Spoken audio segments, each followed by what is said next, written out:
안녕하세요. 학습지 13페이지를 피세요. 지난 시간 1895년에서 1896년을 공부했습니다. 을미년인 1895년에 있었던 을미사변, 을미개혁 기억나나요? 그리고 이어서 지니스쿨 영상을 통해 1896년 아관파천을 알아보았습니다. 을미사변 이후 신변의 위협을 느낀 고종이 러시아 공사관으로 피신한 사건이죠. 오늘 공부할 내용은 아관파천 이후의 상황입니다. 조선의 왕인 고종이 언제까지고 러시아 공사관에 머물 수 없습니다. 많은 조선 백성들의 헌국 요구에 따라 고종은 1897년에 궁으로 돌아옵니다. 그리고 외칩니다.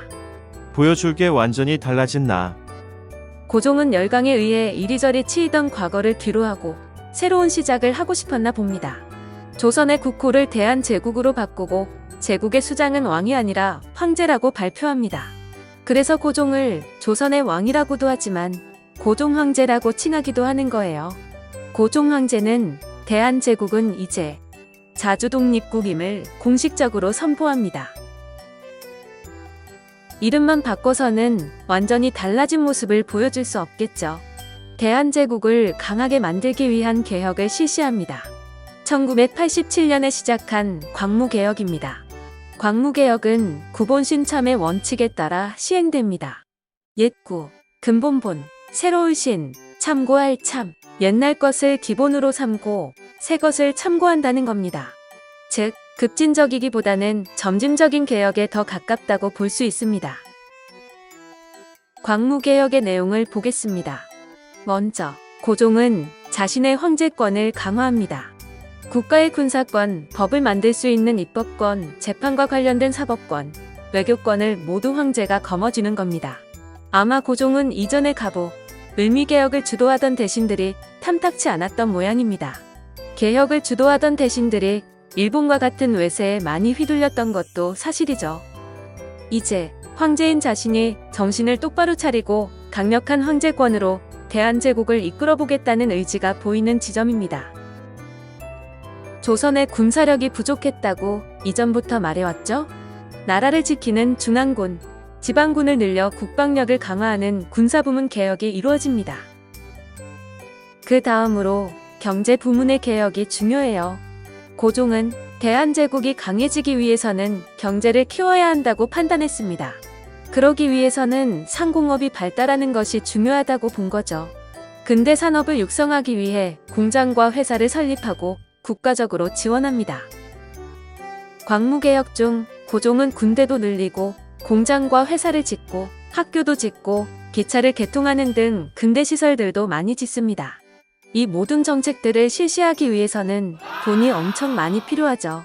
그 돈은 어디서 나오나요? 그렇죠. 세금을 걷어야 합니다. 그리고 세금을 제대로 걷기 위해서는 국민들의 재산 파악이 중요합니다.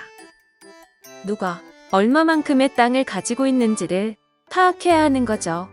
그래서 실시한 것이 바로 양전사업이었습니다. 헤아릴 밭, 전자를 써서 양전사업은 나라의 토지를 측량하고 토지 주인에게 토지 소유 증명서인 지게를 발행한 것입니다. 이 양전사업을 통해 대한제국의 근대화 정책에 필요한 재정을 마련하려고 했습니다.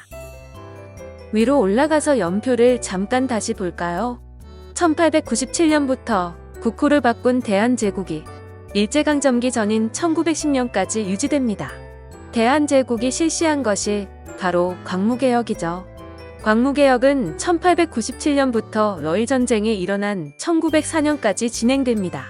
왜 1904년까지냐고요? 러일전쟁에서 승리한 일본이 조선의 국권을 본격적으로 빼앗아가기 시작하는 것이 1904년부터였습니다. 그래서 광무개혁은 더 진행될 수 없었던 거죠. 광무개혁은 짧은 기간에 여러 분야에서 성과를 거두었다는 역사적 의의가 있습니다. 하지만 철저히 황제를 위한 그리고 황제에 의한 위로부터의 개혁이라는 한계가 있습니다. 이 개혁에 국민의 권리 신장에 대해서는 언급이 없죠. 국민과 함께한 개혁이라고 보기도 어렵고요. 또한 대외적으로도 자주독립국임을 선포했으나 열강의 간섭에서 완전히 벗어나지는 못했습니다. 열강이 대한제국의 목소리를 들어주지 않아요. 열강에 의한 이권 침탈은 계속됩니다.